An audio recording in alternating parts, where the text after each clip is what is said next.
She was only 6, but her words shattered the silence of a mansion built on secrets. What would you do if your child whispered, "She tried to hurt me," about the person you trusted most? Julian Mercer, a quiet tech entrepreneur and single father, thought he had rebuilt his life after tragedy. When he met Vanessa, a poised, graceful woman who seemed to adore his daughter Ivy, he believed they'd finally found peace again. But Ivy, just 6 years old, noticed something no one else dared to say out loud. Behind Vanessa's charm was control. Behind her smile, manipulation. And when Ivy found the courage to speak, it wasn't just a family secret that unraveled, it was a trap that exposed everything.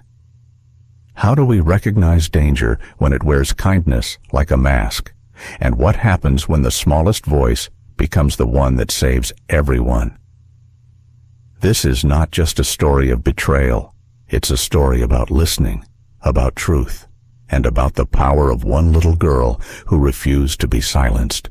If this touches your heart, like, share, and subscribe, because what you're about to hear will stay with you. Let's begin. The morning light slid gently through the wide kitchen windows, brushing over polished wood floors and casting golden patterns on the walls. The Mercer home was quiet comfortably so. Outside, the trees rustled in late spring wind, and from the porch, the faint chirp of robins rose like a lullaby that hadn't decided whether to end or begin. Julian Mercer stood at the stovetop, flipping sourdough pancakes with one hand while sipping coffee from a chipped mug with the other. It was Ivy's favorite breakfast, lightly crisped, still soft in the middle. She liked them with a swirl of honey, not syrup, and just a dusting of powdered sugar. He always remembered that. At 6 years old, Ivy was still small enough to fit between his arms when he hugged her. But lately, she felt further away than she used to be. She sat now at the kitchen island in her striped pajamas, legs swinging, face thoughtful. Her strawberry blonde hair was a little tangled from sleep, and her fork merely pushed the pancake pieces around her plate. Not eating again. Julian lowered the heat and turned to her. "You're not hungry?" "Ivy." Her eyes flicked up at him, sea glass green and serious, then quickly dropped to her plate. "I'm okay," she said softly. Then a pause. "It's just, I'm not really that hungry in the mornings anymore." Julian frowned, but not visibly. Ivy had always been sensitive to tone. She picked up on worry like a magnet finds steel. He forced a smile and walked over, placing a hand lightly on her back. Maybe just one bite for the cook's ego. She cracked a smile, but it was small, tired, and not the kind of tired that came from staying up too late watching cartoons. From the hallway behind them came the soft clicking of heels on hardwood, deliberate, light, but never careless. "Good morning, loves," said Celeste Roy, stepping into the kitchen like she belonged to its stillness. Her dark brown hair was pulled into a neat bun, not a strand out of place. She wore tailored cream slacks and a silk blouse in pale lavender, despite the fact that it was barely 7:30 a.m. She always looked ready for an interview or a magazine cover. Julian glanced at her with an automatic, warm smile. "Morning. You're up early. Couldn't sleep." "Too much on my mind with the engagement party this weekend," she said with a soft laugh. She walked over and placed a kiss on Julian's cheek, then turned to Ivy. "And good morning to you, sweet girl." Ivy froze. Julian noticed it, how her fork stilled in midair, how her shoulders curled just slightly inward. "Morning," Ivy replied, barely audible. Celeste tilted her head slightly, her smile still plastered on. "That pancake looks amazing. Daddy really does make the best breakfast, doesn't he?" Ivy didn't answer. She looked down at her lap. Julian cleared his throat. Ivy's just not super hungry today. Maybe the weather's got her off rhythm. Celeste moved closer, or maybe she's feeling a little shy. Adjustments take time. Right, sweetheart. She reached out a hand to tuck Ivy's hair behind her ear.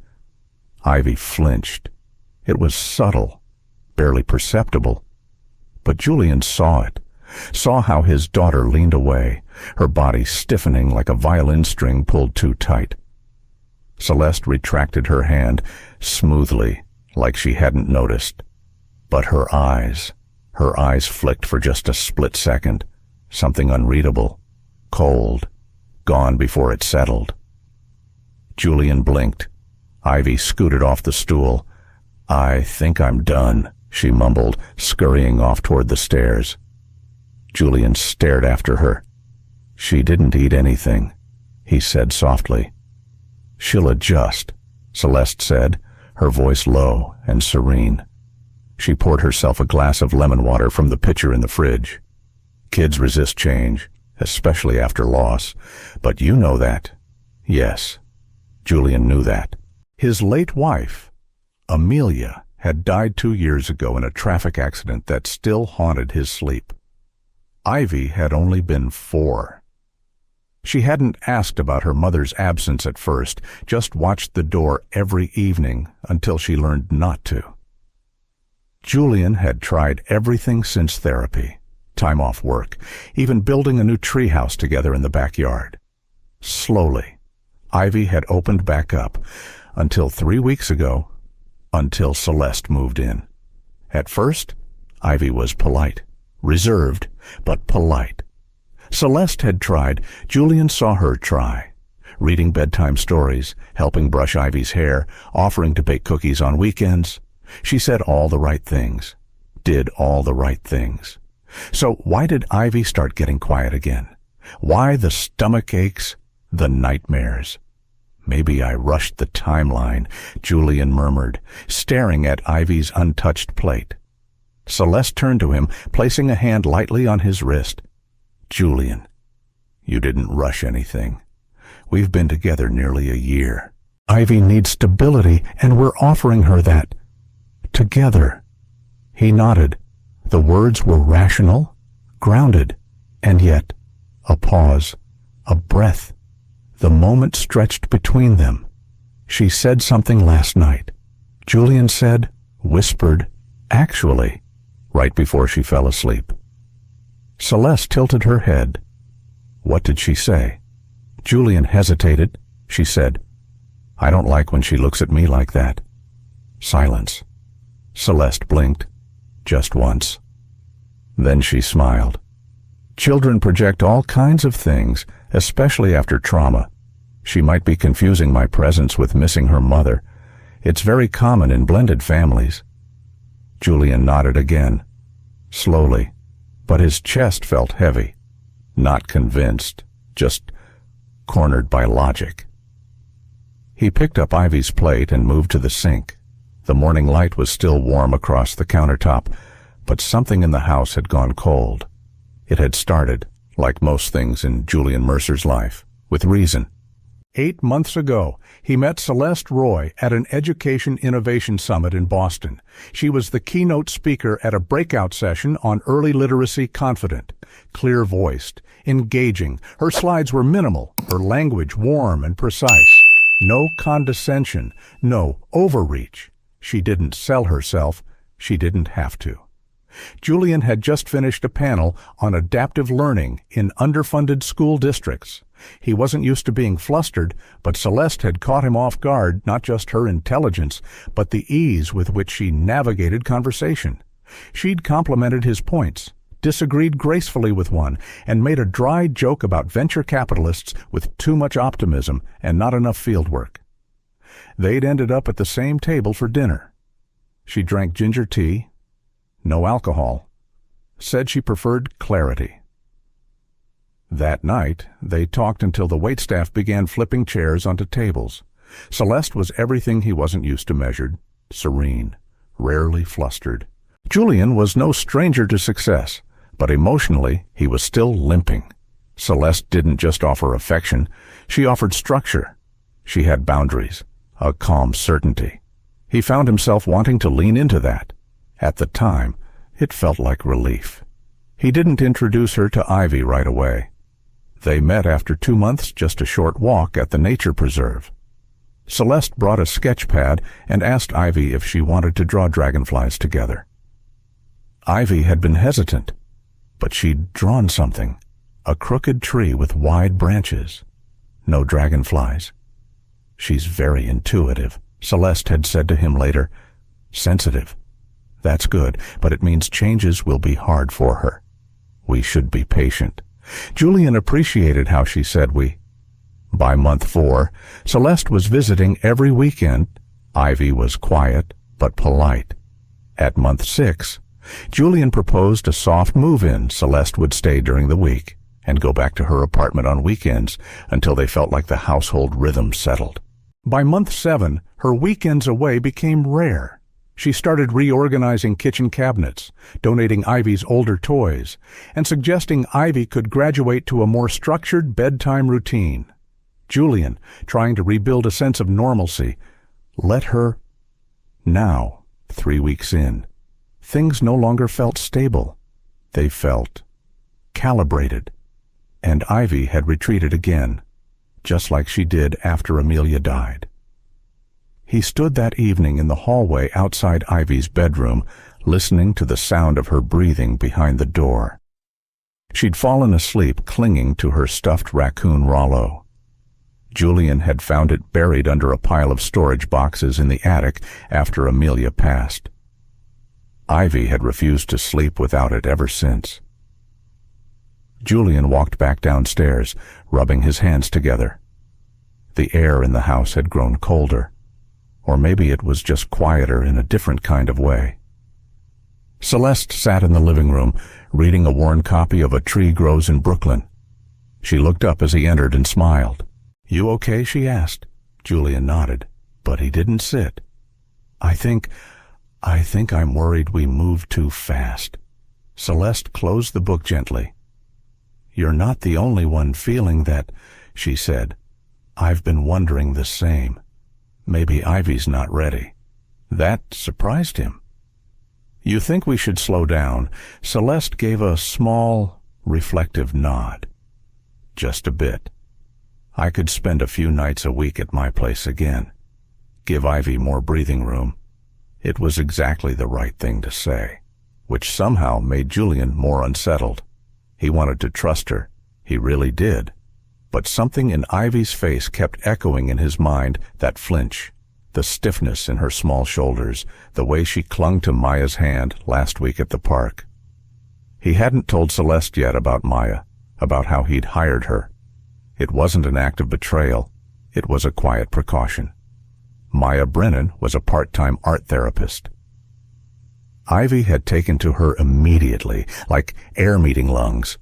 Julian cleared his throat. "I meant to tell you.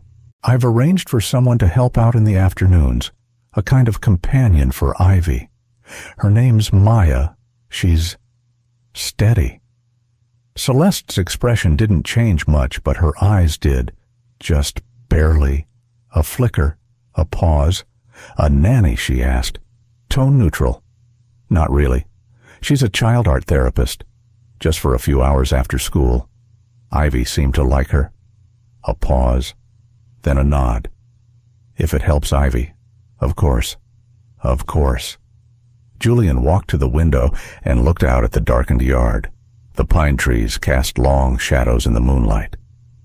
Ivy's treehouse sat in still silhouette. "I just want Ivy to feel safe," he said. Celeste stood, walked over, and placed a gentle hand on his back. "She is safe. You're a wonderful father, Julian."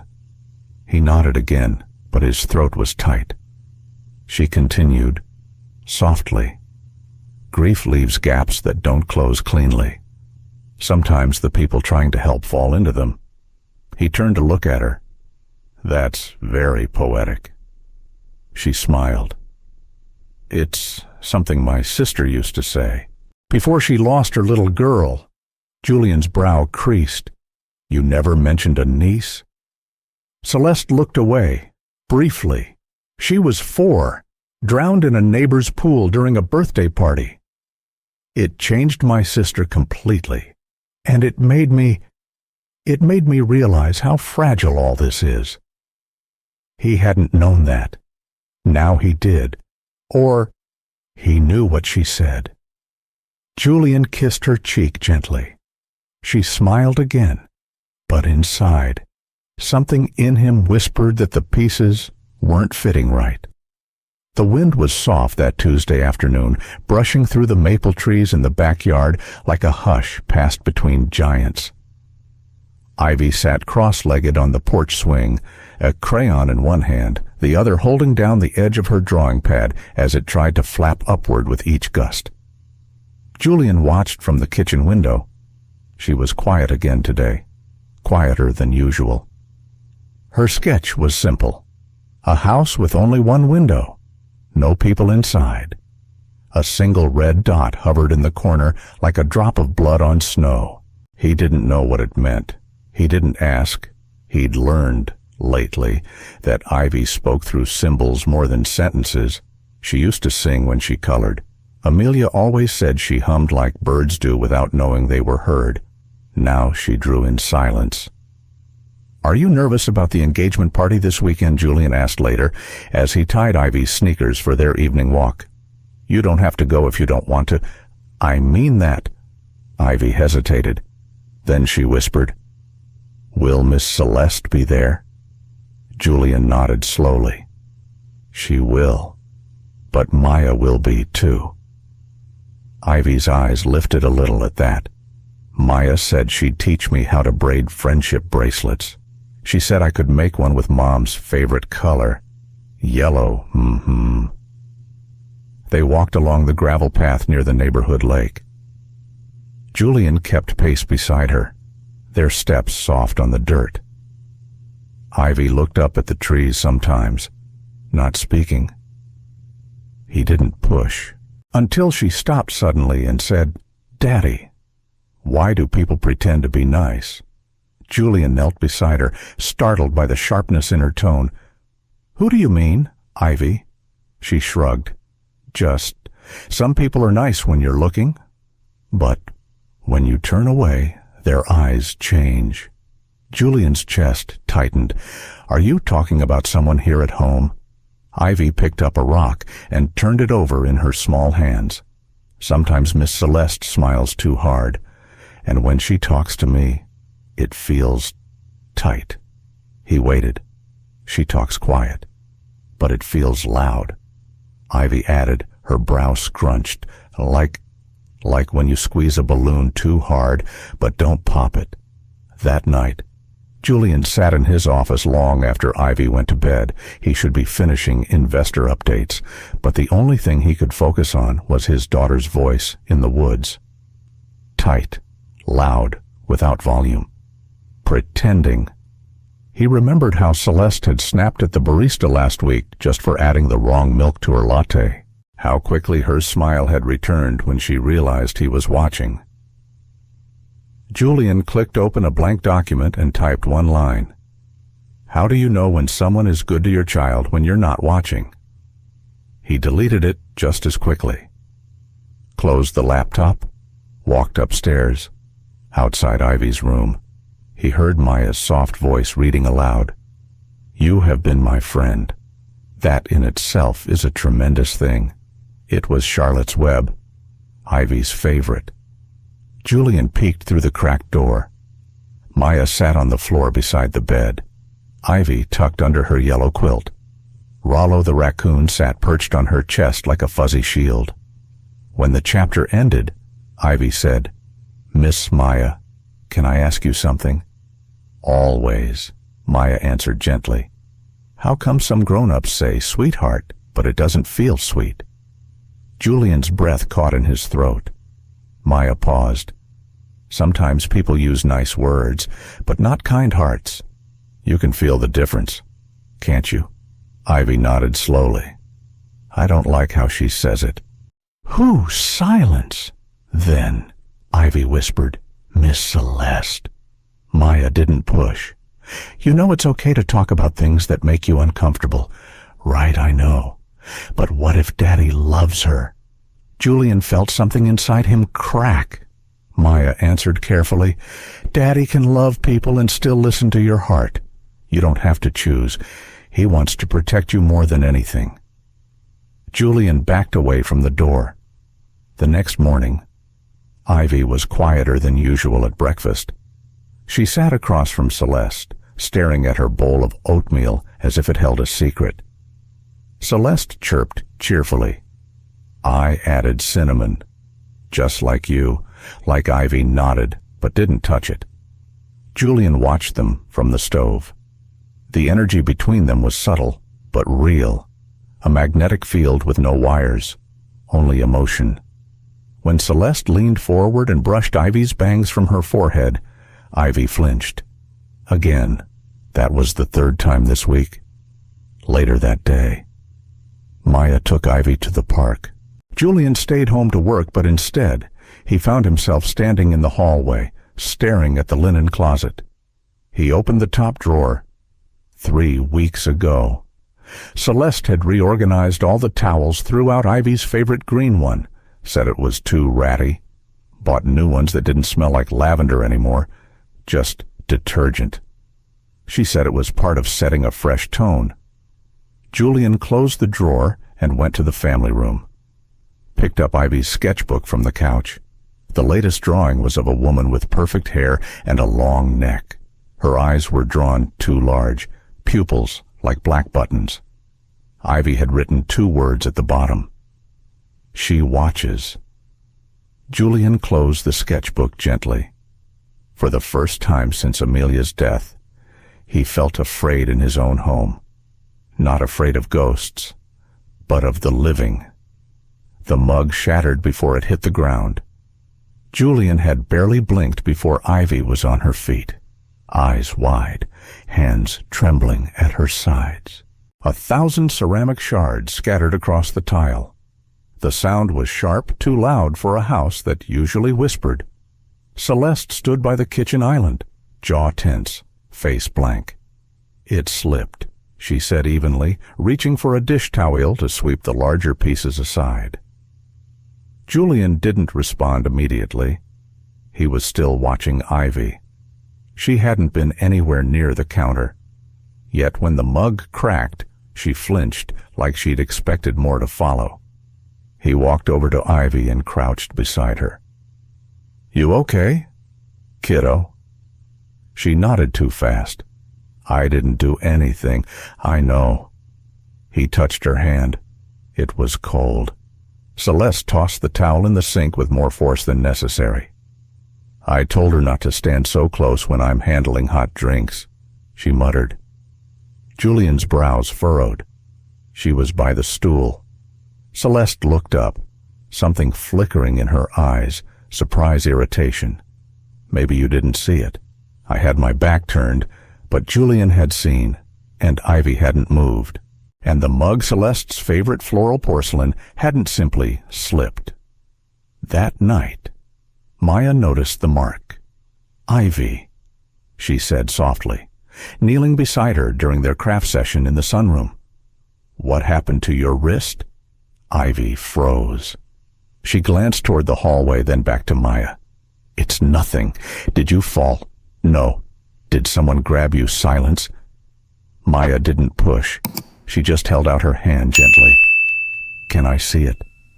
Ivy hesitated, then pushed up the sleeve of her sweater. Faint red marks ringed her wrist, like fingers pressed too hard. Maya kept her voice calm. Who did this? Still. Ivy said nothing, but her eyes said everything. Julian came home just as Maya was zipping up her bag. They stepped outside for privacy. The porch light cast long shadows over the yard. She's scared, Maya said, and she won't say it out loud, but she wants to. Julian leaned against the wooden railing. She showed you a bruise. Maya nodded. Fresh, fingertip-shaped, not from rough play. More like restraint. He exhaled slowly, the breath visible in the cooling Vermont dusk. I need to ask you something. Maya, he said quietly. And I want you to be honest. Of course, have you ever seen Celeste behave differently when she thinks no one's watching? Maya hesitated, not because she didn't know what to say, but because she did, and it mattered how she said it. Yes, she replied finally. Once. Ivy dropped a glass on the patio. You were on a call upstairs, Celeste snapped. It was fast, loud. She grabbed Ivy's arm, not like a mother scolding a child, like someone losing control. Julian closed his eyes. I came around the corner, and Celeste changed instantly. Smiled. Said it was a little moment of excitement. But Ivy didn't smile back. She looked like she couldn't breathe. Inside. The house glowed softly behind them, its windows warm, its rooms silent. A still frame, but now it felt less like a home and more like a stage. Julian ran a hand down his face. What do I do with that? You start by listening to Ivy, Maya said gently. Really listening, without explaining things away. Later that evening, Julian sat on Ivy's bed after brushing her hair. Rollo the raccoon lay between them, staring with his ever-curious button eyes. Ivy, Julian said, his voice calm, steady. Do you remember when you said Miss Celeste talks in a way that feels loud? She nodded. Barely. Does she ever talk to you that way when I'm not around? Ivy clutched Rollo tighter. She gets mad. She whispered, what does she say? Another pause. Then she says, I make things harder for you. That if I keep acting like a baby, you'll get tired and send me away too. Julian's throat closed. She said that Ivy nodded. Julian had been a father for 6 years, but at that moment, he felt like a child himself, staring at a problem too big to solve with logic, too painful to dismiss with doubt. I would never send you away, he said fiercely. Not ever. Ivy looked up, her eyes shiny. Even if she wants you to, Julian froze. There it was, the fracture. A sliver of truth cutting through the perfect facade Celeste wore like silk. He kissed the top of Ivy's head, holding her tight against his chest. No one, Ivy, no one gets to come between us. Downstairs. Celeste's laughter floated up from the living room. A podcast. Something about wellness. Her voice as smooth as glass. Julian stared at the ceiling, and, for the first time, he considered the possibility that he had invited something dangerous into his daughter's life. Not a partner, a threat. Julian stared at the bruise like it might disappear if he blinked hard enough. But it didn't. It sat there, painted across Ivy's forearm in faint yellow and green rings. 5 marks, evenly spaced, not clumsy, not random, finger-shaped. He looked up from her arm to her face. Ivy wasn't crying, but she looked like she might, or like she had and used all her tears already. I didn't want to tell you, she whispered, because you might get mad. Julian's throat tightened. At you. She nodded. I'd never be mad at you for telling me the truth. Not ever. Ivy's little shoulders dropped just slightly, a fraction of her fear slipping off. It happened yesterday. She continued, her voice like a thread. You were on the phone with that man who talks too loud. Julian blinked. Mr. Carson. She nodded. Miss Celeste took me outside to the pool. I said I didn't want to go near the deep end because I forgot my floaty, but she got mad. His pulse quickened. She said I had to stop being so dramatic. She pulled my arm, hard. She tried to push me, but then Miss Maya came around the corner and she stopped. Julian stood up, pacing now, trying to find air in a room that suddenly felt too small. He remembered that call. He'd had his noise-canceling headset on. He'd heard Maya's voice faintly later, asking if Ivy wanted a snack. No mention of the pool, or bruises, or anything being wrong. He turned back to Ivy. "Why didn't you tell me then?" She clutched Rollo, her hands trembling. "Miss Celeste said it would upset you, that you needed me to be easy." Julian felt something dark press behind his ribs, a deep, heavy shame. He'd been telling himself everything was fine adjustment phase, growing pains, post-trauma behavior, but his daughter had been hurting and he hadn't seen it. Or worse, he'd chosen not to. "I'm so sorry, Ivy," he said, kneeling beside her again. "I should have noticed. I should have asked more. I should have—" "You were busy," she whispered. "No, that's not an excuse. Being your dad is the most important thing I'll ever do." Ivy looked up at him, blinking slow. Then she asked, in the smallest voice, "Do you believe me?" Julian didn't just answer. He pulled her into his chest and held her tightly, pressing a kiss to the top of her head. "I believe you." And he did, because those bruises weren't pretend. And Maya's face yesterday, when she'd asked him to talk in private, hadn't been cautious, it had been protective. He released Ivy gently. "Can I take a picture of your arm?" She frowned.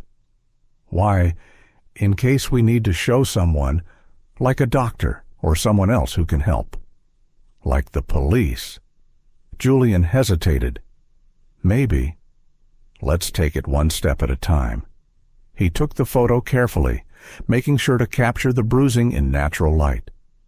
Ivy winced when he touched her skin just a little. It made his stomach turn. "Do you trust Maya?" She nodded without pause. "Good. I'm going to ask her to come over after school again. You stay with her whenever I'm not here." "Okay." Ivy's face softened. "Okay." Julian stood slowly. "I need to talk to someone too, someone who can help me figure out what to do next." That night, he called Des Santiago. Des wasn't just an old friend, he was also a former police investigator who'd helped Julian navigate a fraud case 2 years ago. Since then, Des had moved into private security and background verification work. "I know it's late," Julian said, voice low, "but I need you to run a check on someone. You sound like you've already found something." Des replied, "What's going on?" Julian walked into his office and closed the door. "It's Ivy.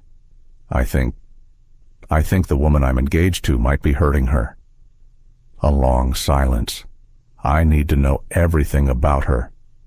Julian continued, "Not what she told me. What's real. Birth name, past addresses, education, legal records, civil filings, medical affiliations, everything. Send me whatever you've got," Des said. "Full name, old paperwork, social, anything that could tie to her identity. I'll forward it tonight." And Des, "Yeah, I need this fast. Like, tomorrow. Fast. You got it." Julian hung up, exhaled hard, then turned to his filing cabinet. It had been months since he'd looked at Celeste's apartment lease, the resume she casually shared when discussing child development theory. She'd always spoken with such authority on parenting, child behavior, even grief. Julian had accepted her credentials without questioning them. Now he began scanning every page, her real estate history, utility bills, job references. His hands paused on a folded document they'd filled out for life insurance a month ago, joint coverage paperwork. There it was. Her full legal name, Celeste Lorraine Roy. Social security number, date of birth, past employers, everything Des would need. He bundled it and scanned it to Des's secure drive.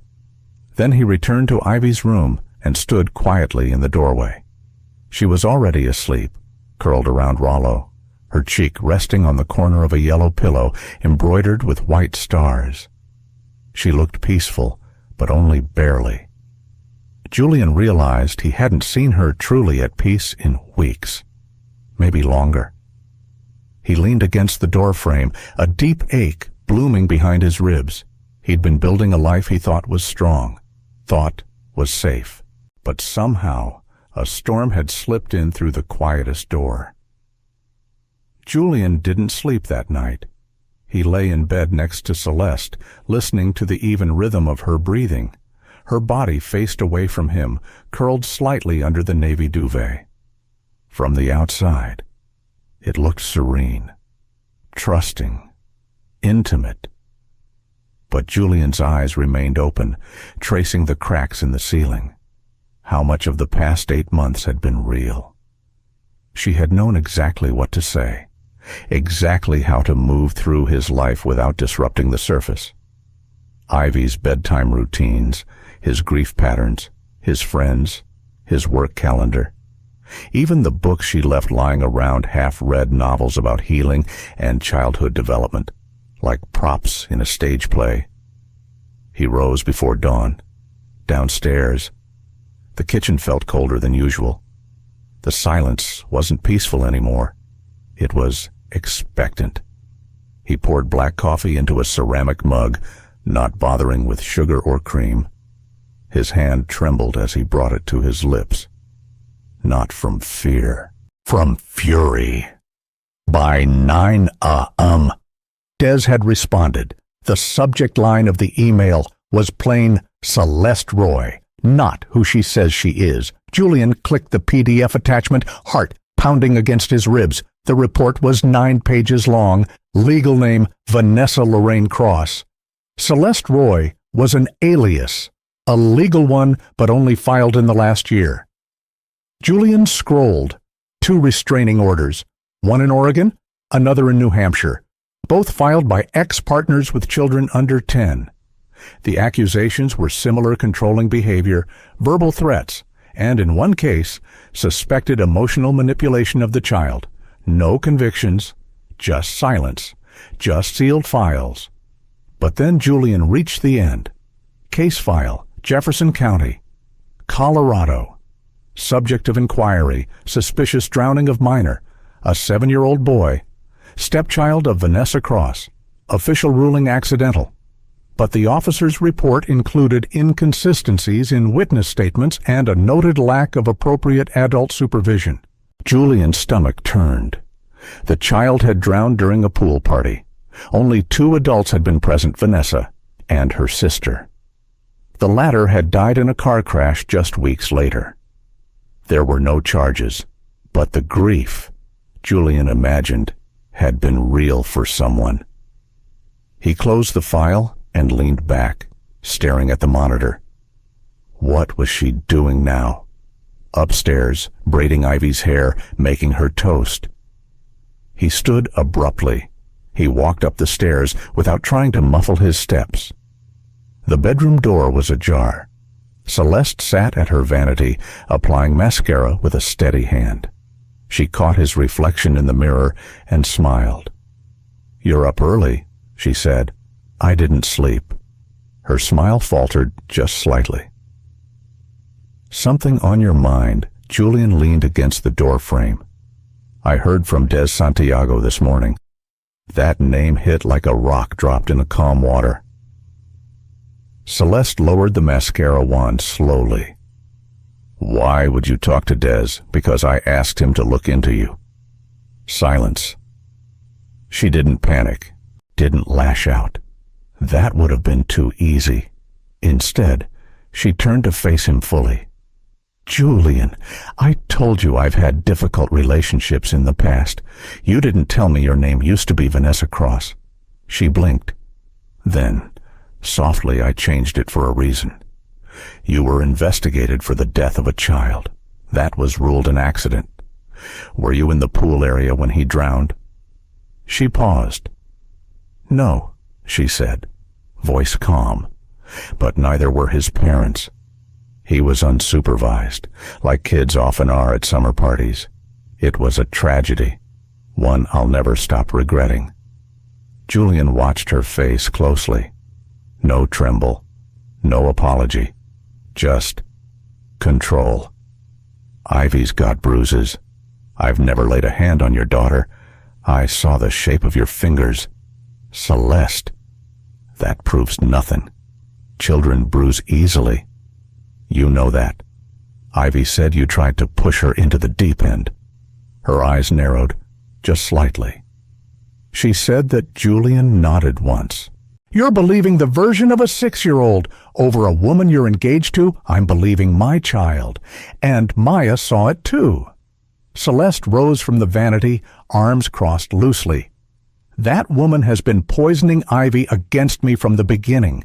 You mean protecting her from you. Julian's voice didn't rise. He didn't need it to. Get out, he said softly. You have, until this evening. Take what you came with and nothing else. You're making a mistake. No. The mistake was letting you through the front door. She moved toward him then, not quickly, not aggressively, but with a precision that made the hair on his neck rise. You think you can just throw me out, she whispered. After everything we've built, there's nothing left. Her eyes darkened. I could destroy you. Julian, you have no idea who I really am. He stepped back. That's the only thing we agree on. Later that afternoon, Maya arrived early for her shift. Julian met her on the porch and told her everything. Ivy stayed upstairs, reading with Rollo under her arm. We need to document everything, Maya said. Photos, audio, any footage you can find. Julian nodded. I've already started. That night, he installed 3 new cameras hidden, high quality, with audio, in the kitchen, the hallway, and Ivy's playroom. The next step wouldn't be easy, but it would be necessary. Julian had built his fortune designing platforms that caught what people tried to hide: flaws in code, gaps in security, false inputs in clean-looking data. Now he was applying that same precision to the only thing that mattered: the truth. Julian had watched the footage 3 times before. The shaking in his hands finally stopped. He sat in his office, the soft hum of his custom desktop the only sound in the room. On the screen, the timestamp read 3:14 p.m., just 1 day earlier. Ivy was seated at the kitchen counter, crayons spread across the granite top. She was drawing something with great focus, her little hand steady, tongue caught between her lips the way it always was when she concentrated. Celeste entered the frame. At first, everything appeared normal.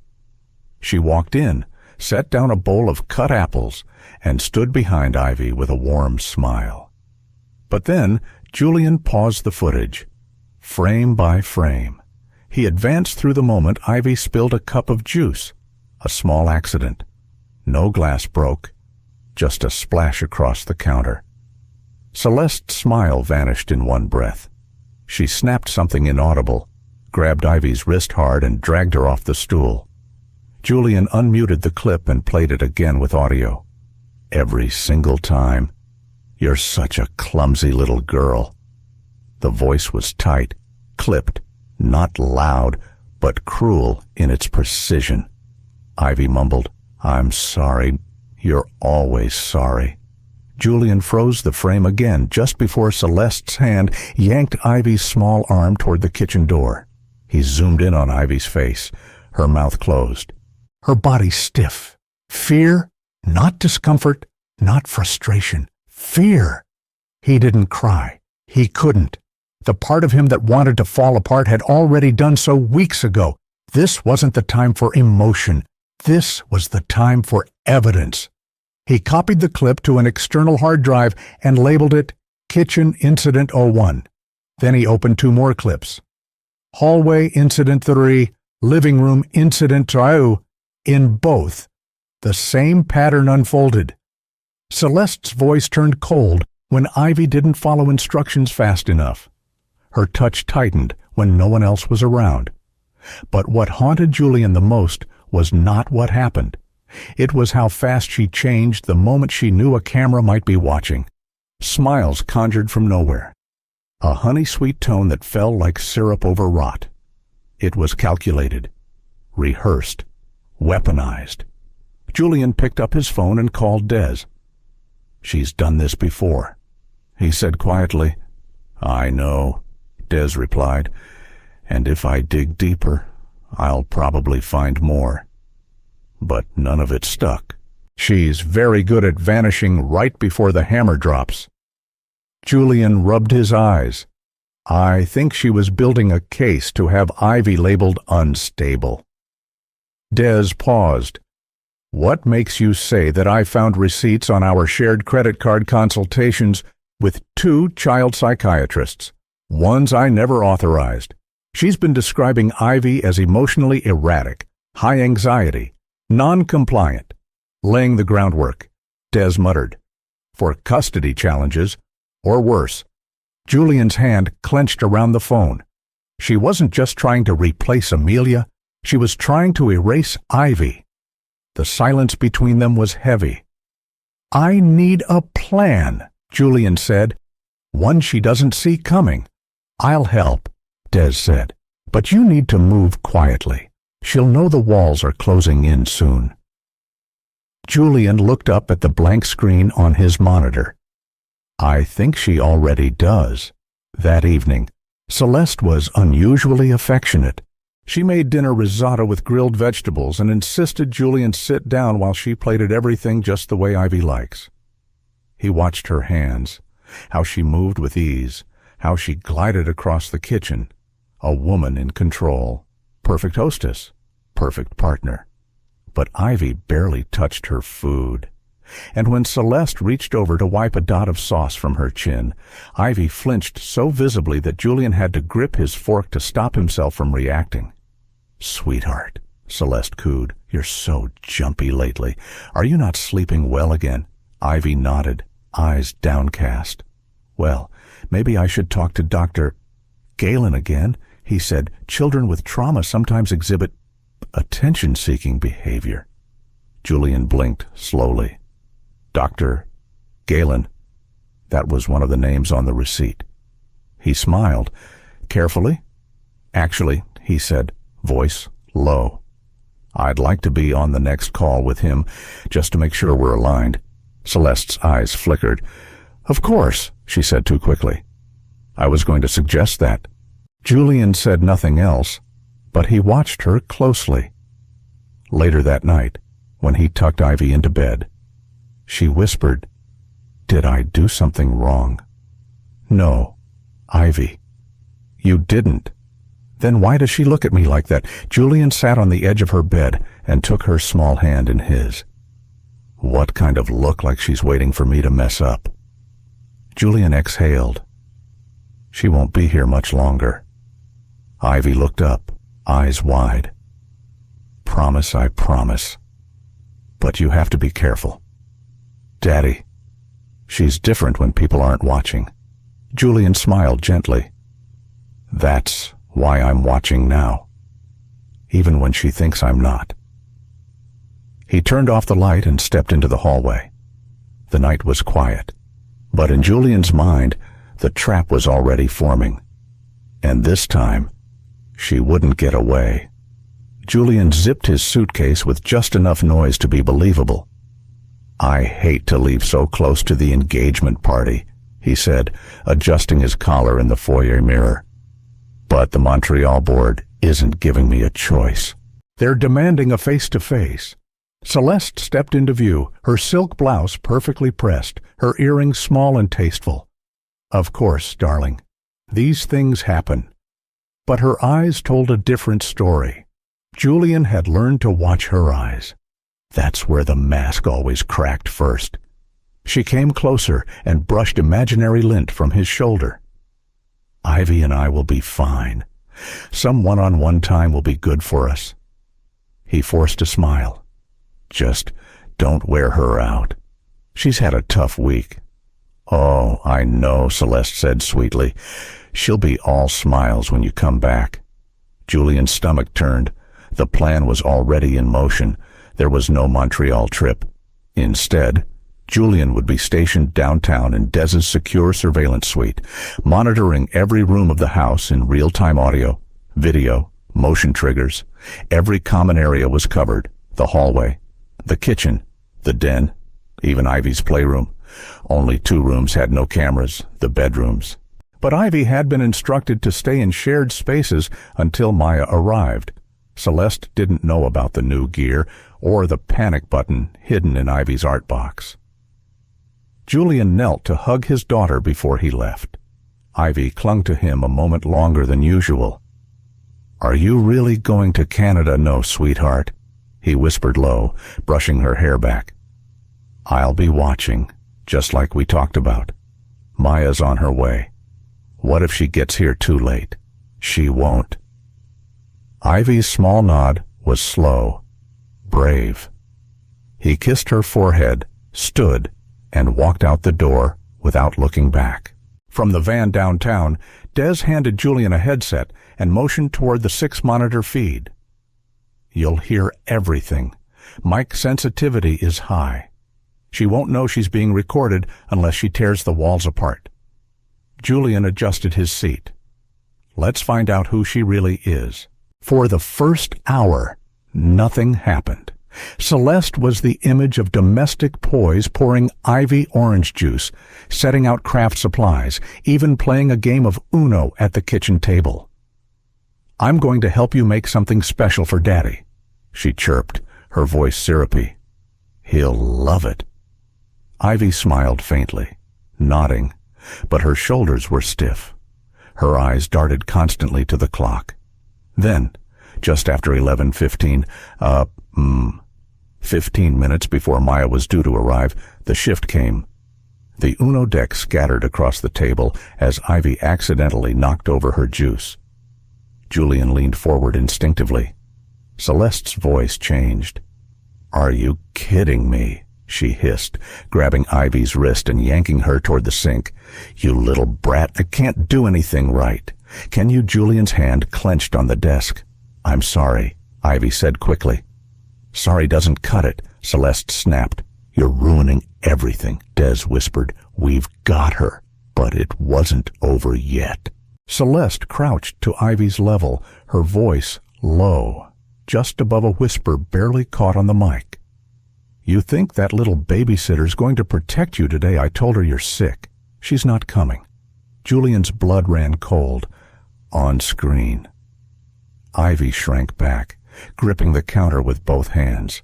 Celeste continued, venom now thinly masked. "You're going to tell your daddy we had a beautiful day. You hear me?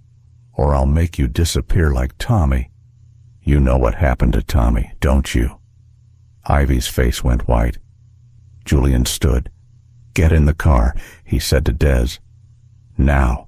Meanwhile, back at the house, the doorbell rang. Maya. Celeste strode calmly to the door, switching into performance mode like flipping a light switch. "Oh, Maya," she said, smiling through the peephole camera. "I'm so sorry. Ivy isn't feeling well. Little bug, upset stomach. I think it's best she rests." "Is she okay?" Maya asked. "Nothing serious, but she's not herself. I've got her resting upstairs." Julian watched the feed from his phone as Des drove. Maya hesitated. "Can I just check on her real quick? I brought the bracelet supplies she wanted." "She's sleeping," Celeste said firmly. "Let's let her rest." Maya nodded slowly. "Of course. Call me if you need anything." As soon as she turned to leave, Celeste locked the door with a mechanical click and spun on her heel. Julian watched her walk calmly toward the stairs. "Ivy," her voice echoed up the hallway. Ivy didn't answer.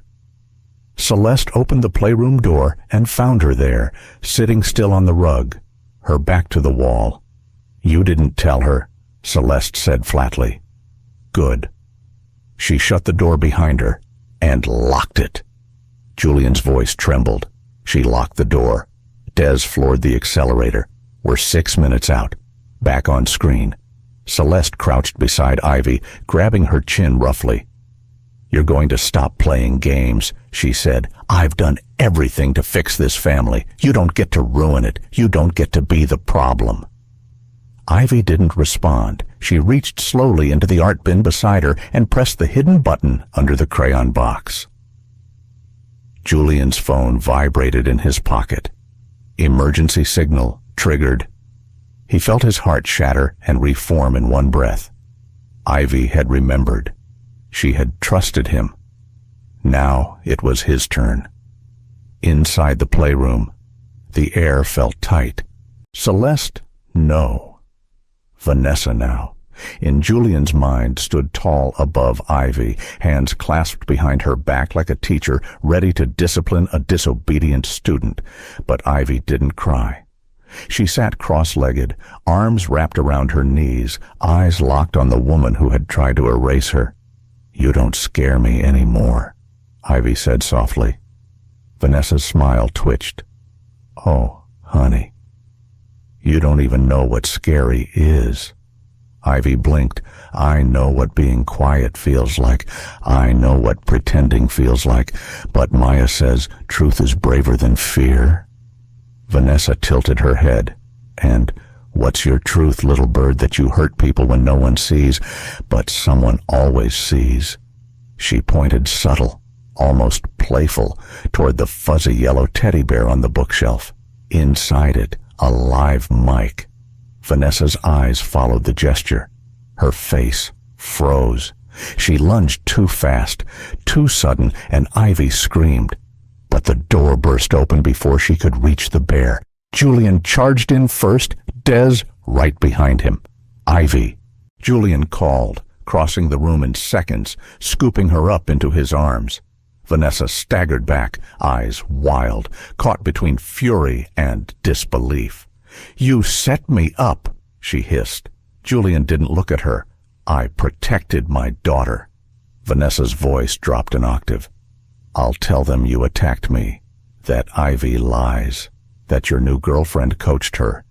"She didn't," Ivy said, burying her face into Julian's chest. "You're the one who lies." Julian stood still.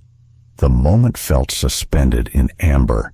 Then Des stepped forward and held up his phone. Multiple camera feeds, multiple recordings.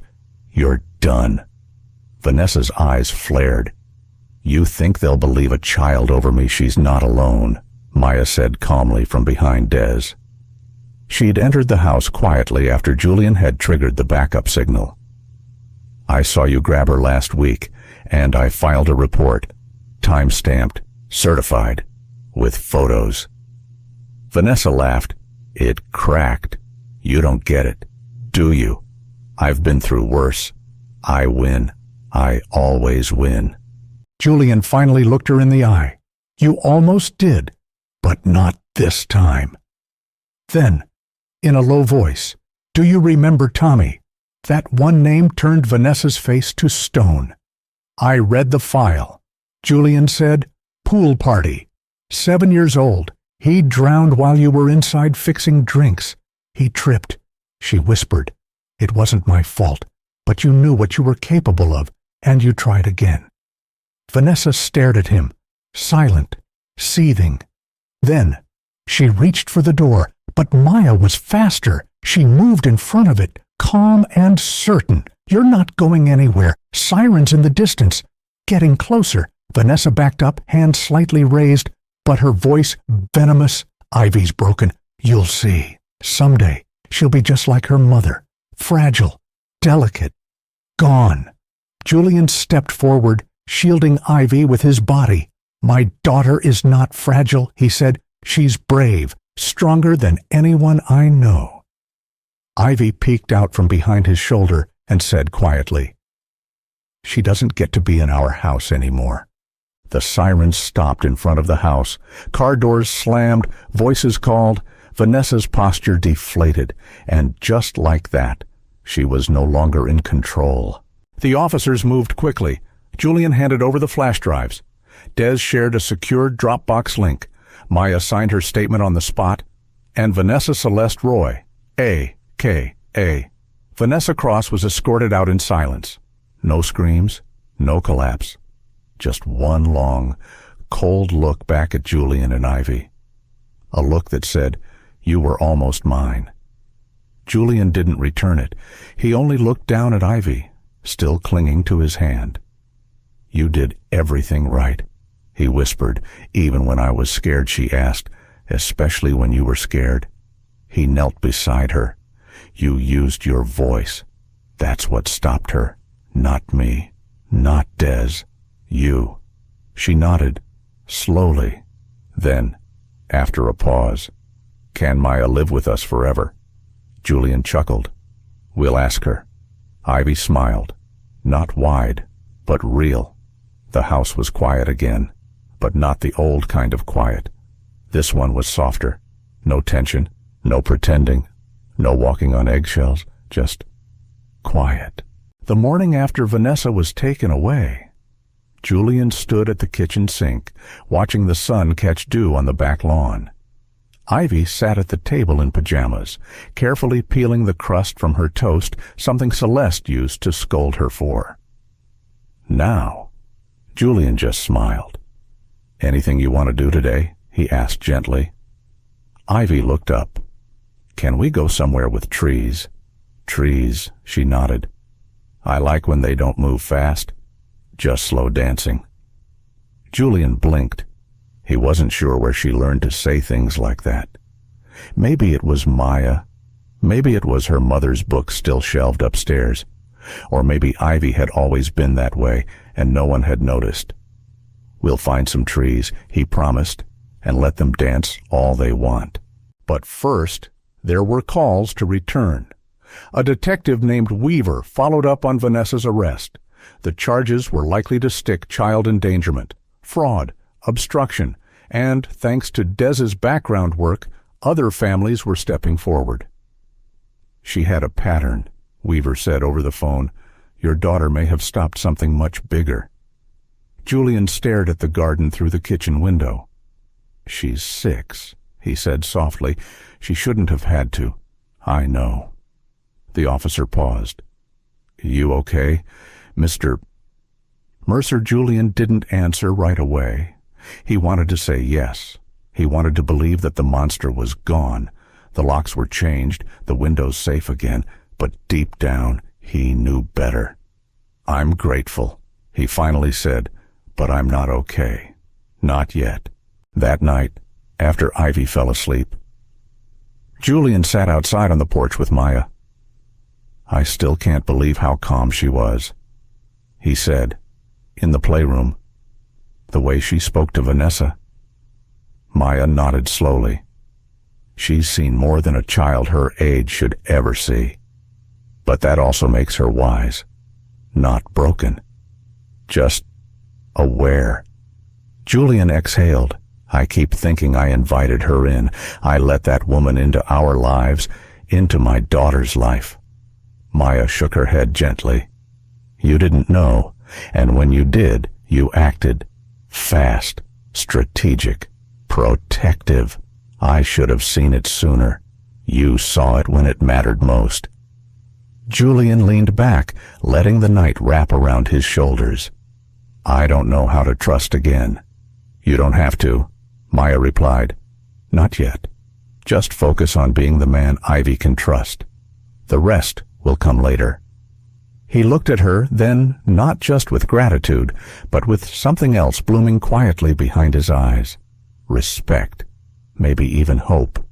The next morning, Ivy drew a picture. It was simple, a house with a wide front porch, 3 people sitting on it, and trees dancing slowly in the background. Julian knelt beside her and pointed to the tall figure with brown hair. "Is that me?" "Uh-huh." "And that's you in the middle." "Yep." He smiled, and the other person, Ivy, grinned. "That's Maya. She's family now." Julian swallowed hard. "Did you show her?" Ivy shook her head. "Not yet, but I will." She paused, then added, almost in a whisper, "Do you think Mommy would like it too?" Julian froze. It was the first time in nearly a year Ivy had asked about Amelia. He nodded slowly. "Yes. I think Mommy would love it. She'd be proud of you. So proud." Ivy nodded once, satisfied, then returned to coloring the leaves. Later that day, Julian pulled an old box from the hall closet. Inside, photos, letters, a yellowed sketchbook with Amelia's name written on the spine. He set it beside Ivy's drawing.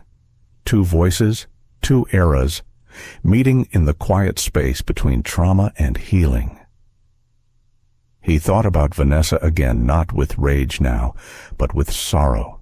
She was dangerous, yes, but also hollow, built from shadows, shaped by whatever pain had made her this way. And he thought that woman doesn't win, because Ivy had spoken, because truth had found its voice, and because silence didn't mean weakness, it meant watchfulness, and watchful hearts always see what noise tries to hide. It started with a crayon, blue, cerulean to be exact. Ivy held it delicately between her thumb and 2 fingers, pressing lightly into the thick sketchbook Maya had given her last week. Julian watched from the kitchen. She hadn't spoken much that morning, not out of sadness, but something else. Focus. Stillness. Like her hands were translating something she didn't yet know how to say aloud. He let her be. Outside, spring was softening the air. The forsythia had begun to bloom yellow along the edges of the yard. The trees, those slow dancers Ivy loved, swayed in the light breeze. Julian brewed coffee, half distracted, but his heart was fully present. It had been 1 week since Vanessa's arrest. 7 quiet breakfasts. 7 peaceful bedtimes. 7 mornings without bruises disguised as tantrums. And Ivy had finally stopped flinching when someone reached for her plate. "Can I show you something?" she asked later, holding the sketchbook to her chest. Julian set his phone down and gave her his full attention. She flipped open the page. He blinked. It was their porch again. 3 people, her, Julian, and Maya. But this time, there was something new, a 4th figure, Amelia, drawn in soft pencil strokes, almost like a memory inside the picture itself. She stood behind them, arms open wide, smiling. Above her head, Ivy had drawn a string of words in a cloud-shaped bubble. "I see you, baby girl. You're safe now." Julian swallowed, his throat thick. "She's here," Ivy said softly, "even if I can't see her every day." He nodded, too moved to speak. "I think she sent Maya." Ivy added, "This time." Julian chuckled through the tears that finally came. "You might be right."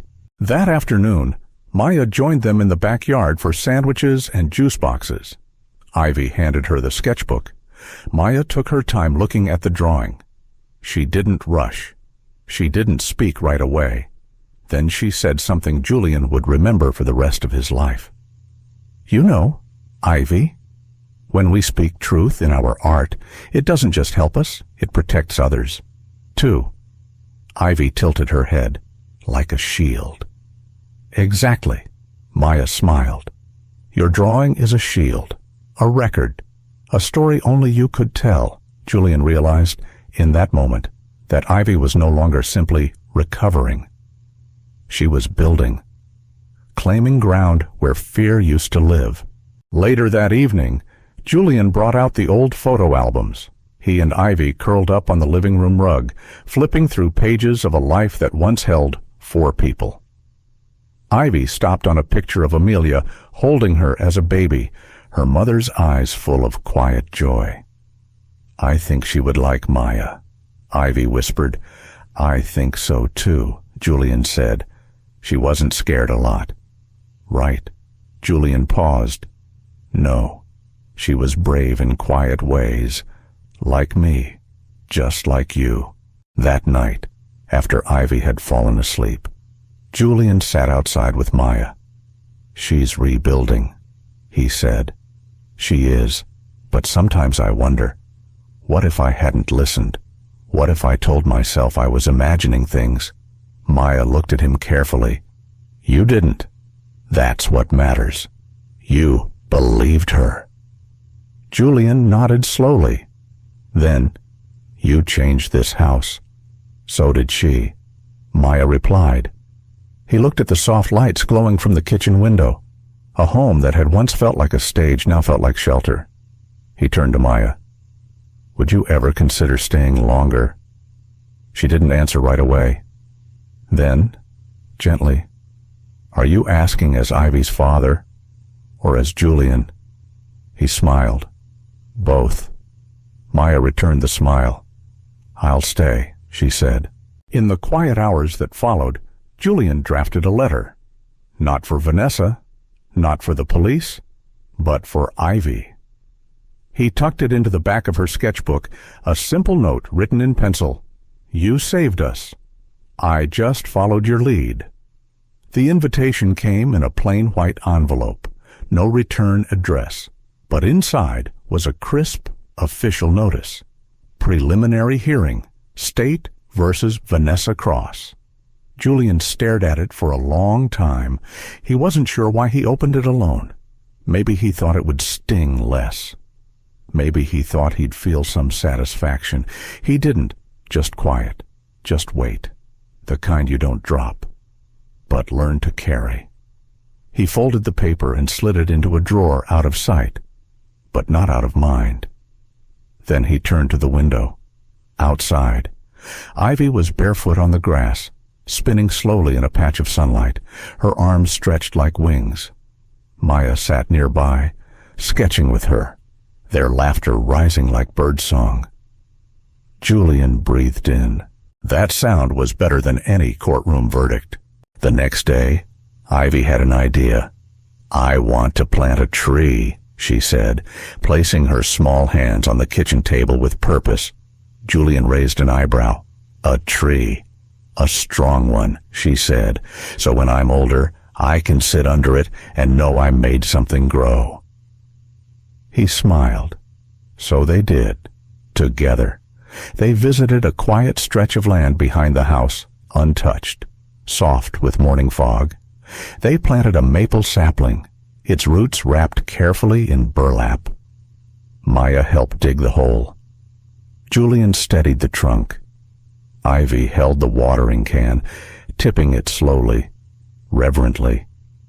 When they were done, she placed a small painted rock at its base.